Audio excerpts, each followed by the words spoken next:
We all know how hard it is to make it as a professional footballer. Countless hours of training, intense workouts, a curated nutrition and diet program, all of these things are just mandatory to even have a chance of making it in the world's top leagues. But what does that path look like for a footballer inside Kakuma Refugee Camp, a camp with nearly 300,000 residents where there is no league to play in and no scouts to discover talent? Despite the adverse conditions, the camp actually has a long list of players that developed there and went on to do incredible things in their professional careers. From Australian national team star Our Mabel, who scored in the 2022 World Cup and is still an active member on that squad, to 2019 MLS Cup winner Handwalla Bwana, to Takmak Nguyen, who won 5 consecutive Hungarian league titles with Ferencváros. All of these pro players and more developed within the Kakuma camp. So why is there an abundance of talent within the camp, and how does an aspiring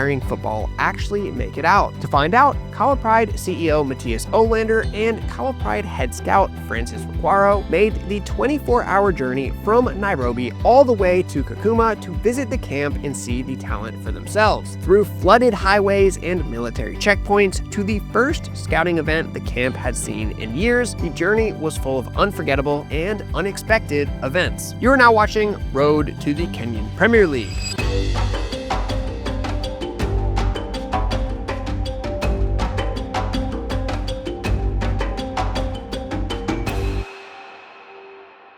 What's up, everyone? Before I get into this video, we would greatly appreciate you joining the Lions Den, the club's official Discord. It is a key way to support our club, and it's full of perks from Q&As with myself and club staff to watch-along parties and more. It is the place to be. I will link it in the description. Come join 600 other members of our fan base. I'll see you in there. Our journey begins on Sunday afternoon at 2 p.m. from the bus station in downtown Nairobi. Team manager Zach gives Mathias and John, one of our content creators who is documenting the entire journey, a ride to the station before dropping them off and sending them on their way. Here is a full overview of the journey ahead. A 14-hour bus ride from Nairobi to Kakuma with 2 key stops along the way, Kitale and Lodwar. But as you're about to find out, the trip was going to take much longer than just 14 hours. The first leg of the journey is simple, a 7-hour bus ride from Nairobi to Kitale. The journey is off to a great start. The countryside landscape is beautiful, and Mathias is in the Discord watch along, keeping up with our match against Fortune Kinderen.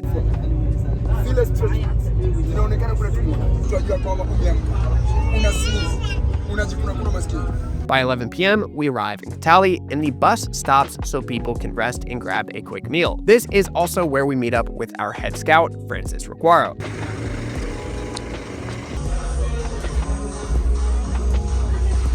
After the meal, Francis shares some difficult news. The road ahead is completely flooded. The heavy rains earlier this month have completely destroyed the road just a couple hours ahead, and since it is the only path north, there are no other routes to take. The only option is to abandon our big bus that we had been on and arrange a smaller bus that can handle a bit of off-roading. That did delay us significantly, so we went ahead and booked a hotel for the night while we waited on a new vehicle. After sleeping for a few hours, we got up at 6 a.m. to begin the next leg of the journey.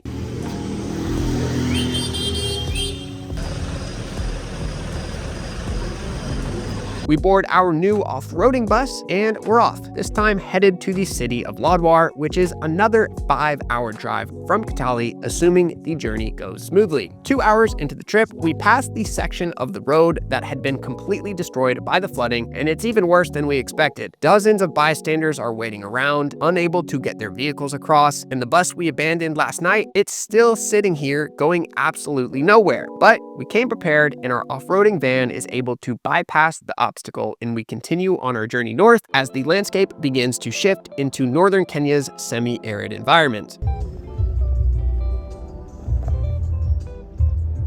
Eventually, we reach the outskirts of Lodwar, the final major stop before we reach Kakuma, and for some reason, there is a checkpoint outside of the city, so we stop and speak with the guard, who then allows us to continue into town.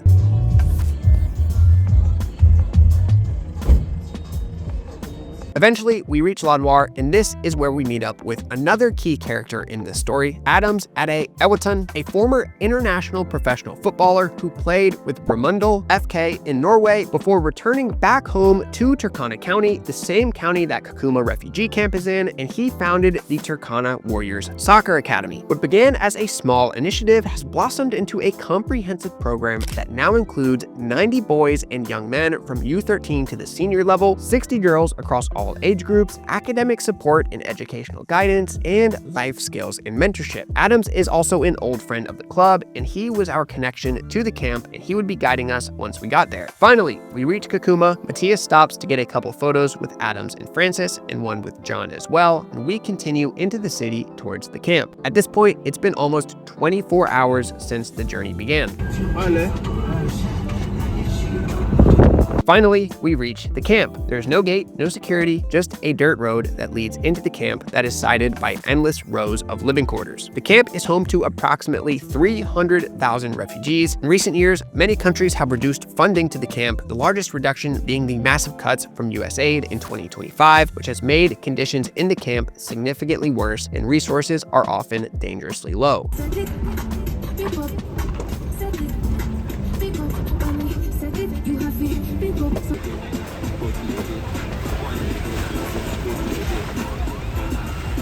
Eventually, we reach the center of the camp, which is home to the football pitch. About 50 players have come out for this unofficial trial. Word had spread that Kahawa Pride was visiting, so these players came out to meet Mathias and Francis and to show off their skills. If you research the camp, you might find some older sources discussing a Kakuma Premier League or some type of established club system in the camp. As of today, March 2026, almost all of that structure has disappeared. There are no longer any structured clubs. There is no structured league, just a few hundred players in this massive camp who occasionally will organize a tournament on holidays, and they still train every day. Despite the lack of structure, some of the talents at the camp really are special, and as scrimmages were underway, Francis and Mathias were shocked by what they were seeing.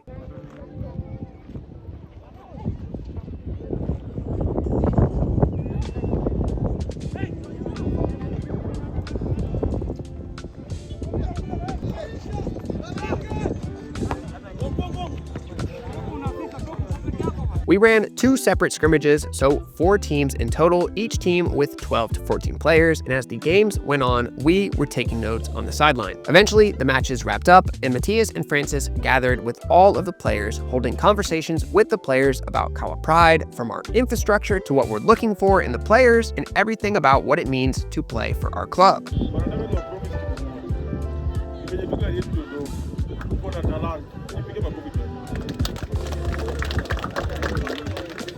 At the end of the session, there were 15 players who we thought might have what it takes to play for us, so we grabbed a quick photo, and that was the end of it. As we were leaving, the camp's daily training session went underway, and the players went on for another practice session. As I mentioned, who knows how long it had been since these players had seen a scout. I'm sure scouts have visited here before, but it is pretty rare because signing one of these players, while they are very talented, means you'll have to provide food, housing, and structure that almost no clubs outside maybe a few in the Premier League can actually provide. For us, we already have that foundation, which means it could be a good fit for some of the camp's top talents. I'm not saying we're going to sign any of them, but it did add a layer of legitimacy to the entire trip, and it's a big reason why so many players came out to meet us. On the way back, we didn't want to subject John and Mathias to another 24-hour of buses, so we grabbed a quick flight home. It was also John's first time on an airplane, giving the tiring trip a very memorable end for the Mapogo captain and a key content creator for the club. So there it is, our entire scouting trip to Kakuma Refugee Camp and a behind-the-scenes look at what life is like for an aspiring pro footballer there. Shout out to Mathias, John, Francis, and Adems for making it all happen. And before I close out the video, our next live stream is this Sunday. We will be live right here on the JerseyBird YouTube channel for kickoff at 4 p.m. East African time. That's 1 p.m. in London, 9 a.m. in New York. Same time as last week. We are back at home against Santos Hotspurs FC, looking for our first win in over a month. We're due for an offensive outbreak, so tune in on Sunday to support the squad. As always, you can catch new episodes of Road to the Kenyan Premier League every Wednesday and Friday at 1 p.m. Eastern time. If you liked the video, drop a like, drop a sub, comment where you're watching from, Thank you for the insane amount of support from all around the world, and I'll see you in the next one.